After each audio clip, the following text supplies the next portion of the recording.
Hello বন্ধুরা, আজকে আবার একটা নতুন রেসিপি নিয়ে চলে এসেছি। আজকের রেসিপি আলু আর ডিমের ঝোল। অল্প সময়ে বানিয়ে নেওয়া যায় এই রেসিপি। জন্য আগে ডিমগুলোকে ভেজে নেব। ডিমগুলো আগে আমি সিদ্ধ করে নিয়েছি। কড়াইতে তেল গরম করে নিয়েছি। দেব লবণ। লবণ আর তেলটা ভালো করে মিলিয়ে সিদ্ধ করে রাখা ডিমগুলো এখন দিয়ে দিব। ডিমগুলোকে চারিদিকে একটু করে কেটে দিয়েছি। অল্প পরিমাণ দিয়ে দিব হলুদ গুঁড়ো। অল্প পরিমাণ দিয়ে দিব মরিচ গুঁড়ো। এখন ডিমগুলো ভালো করে ভেজে নেব।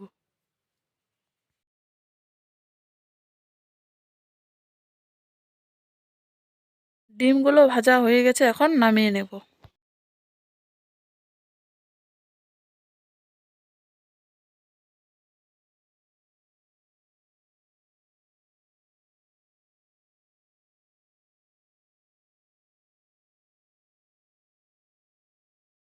ওই কড়াইতে আবারও তেল দিয়ে দিয়েছি।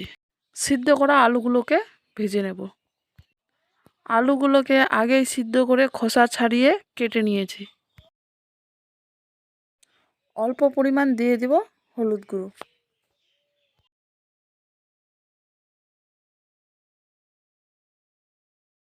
স্বাদ মতো দিয়ে দিব লবণ।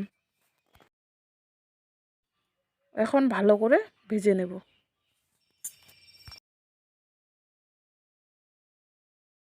আমি 4-5 মিনিট আলুগুলোকে ভেজে নিয়েছি। ভাজা হয়ে গেছে, এখন উঠিয়ে নিব।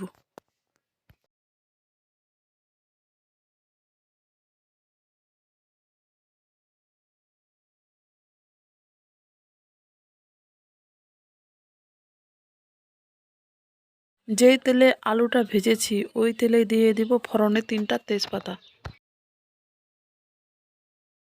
এখন দিয়ে দিব পেঁয়াজ কুচি।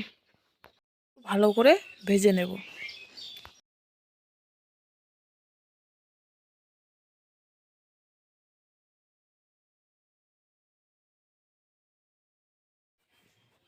পেঁয়াজটাকে 1-2 মিনিট ভেজে হাফ চামচ দিয়ে দেব আদা বাটা। হাফ চামচের একটু বেশি দিয়ে দেব রসুন বাটা। আবারও 2-3 মিনিট ভালো করে ভেজে নেব।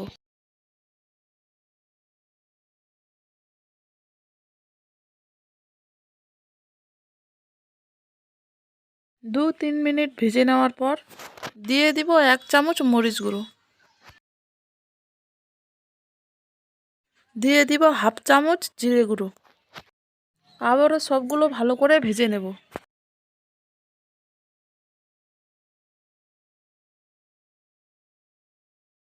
1-2 মিনিট ভেজে এখন সিদ্ধ করার জন্য অল্প পরিমাণে দিয়ে দিব জল। এখানে আমি গরম জল নিয়েছি, যেন সবগুলো উপকরণ ভালো করে মিলে যায়। একটা ঢাকনা দিয়ে এখন ঢেকে দেব। উঠিয়ে নেব।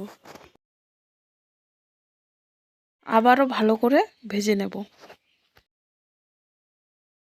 4-5 মিনিট ভালো করে ভেজে নেওয়ার পর যে রাখা আলুগুলোকে দিয়ে দিব। আবারও ভালো করে ভেজে নেব।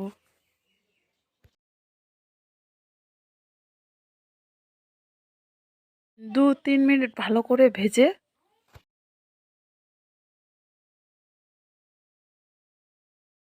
দিয়ে দিব উষ্ণ গরম জল।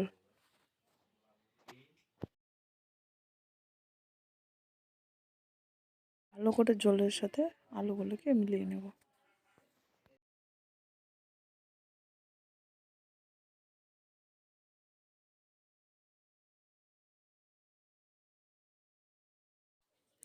এক দু মিনিট জলটাকে ফুটিয়ে ভেজে রাখা ডিমগুলো দিয়ে দেব।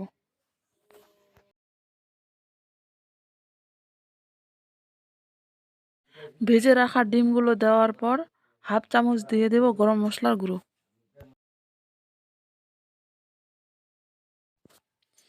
দিয়ে দেব 5টা কাঁচা লঙ্কা। একটু মিলিয়ে 5-6 মিনিটের জন্য ঢেকে দেব। 5-6 মিনিট পর এখন ঢাকনাটা উঠিয়ে নেব। ডিম আর আলুর রান্নাটা হয়ে গেছে, এখন নামিয়ে নেব।